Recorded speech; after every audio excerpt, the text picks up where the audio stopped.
اور اگر ان کو پتہ چل جائے نا کہ سجدے میں کتنی رحمتیں اتر رہی ہیں، وہ سجدے سے ساری نہ اٹھائیں۔ 5 گانا نماز کا شعار بنا لو، زندگی میں کبھی قضا نہ ہونے پائے، اور اگر اللہ نصیب کرے تو سحری کے سجدے بھی زندگی میں شامل کر لو۔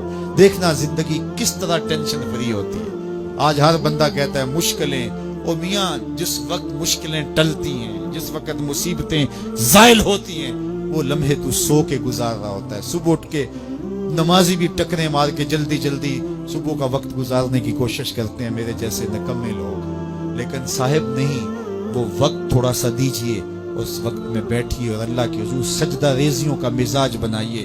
معراج النبی کا جو خاص تحفہ ہے وہ نماز ہے جو حضور لے کر آئے۔ اور پھر بارگاہ قدس میں جب حضور حاضر ہوئے، اللہ نے اپنے محبوب کو بہت کچھ دیا تھا۔ 70,000 اسرار تھے، 70,000 رموز، 70,000 حکایات، اور بہت کچھ دیا۔ سب کچھ دینے کے بعد کہا محبوب یہ تو میں نے خود دیا، اب تو بتا میں تجھے کس چیز سے نوازوں، تیری اپنی بھی کوئی چاہت ہو۔ تو محبوب نے جو جواب دیا وہ سنیے۔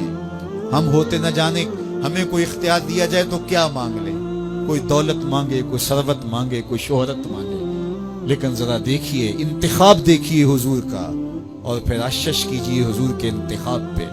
کہا کہ محبوب آپ کی جھولی میں کیا ڈالا جائے، کیا دیا جائے؟ تو محبوب نے کیا کہا؟ بنسبتی الیک بالعبودیہ، اے اللہ ساری زندگی میں یہ کہتا رہا کہ تو میرا رب ہے، آج تو بھی تو کہہ دے کہ تو میرا بندہ ہے، مجھے عبد کہہ کے پکار دے۔ میں نے سجدوں میں کہا تو میرا رب ہے، میں نے قیام میں کہا تو میرا رب ہے، میں نے طائف کے بازاروں میں، مکے کی گلیوں میں کہا تو میرا رب ہے، میں سینے حرم میں کہا تو میرا رب ہے، میرے بدن پہ اوجریاں ڈالی جاتی رہی، میں نے کہا سبحان ربی الاعلی، میں نے تجھے پکارا اور پتھر برس رہے تھے، میں نے کہا تو میرا رب ہے، میں نے تجھے ہر موقع پہ اپنا رب کہہ کے پکارا، آج تو بھی تو کہہ دے کہ تو میرا بندہ ہے۔ تو اللہ نے کہا سبحان الذی اسری بعبدہ، تو عبد کہہ کے پکارا۔ اور عبدیت کا عملی اظہار نماز سے ہوتا ہے۔ نماز میں جو سرور ہے، نماز میں جو لطف ہے، اور بندگی کا جو مزہ ہے وہ کہیں اور نہیں ہے۔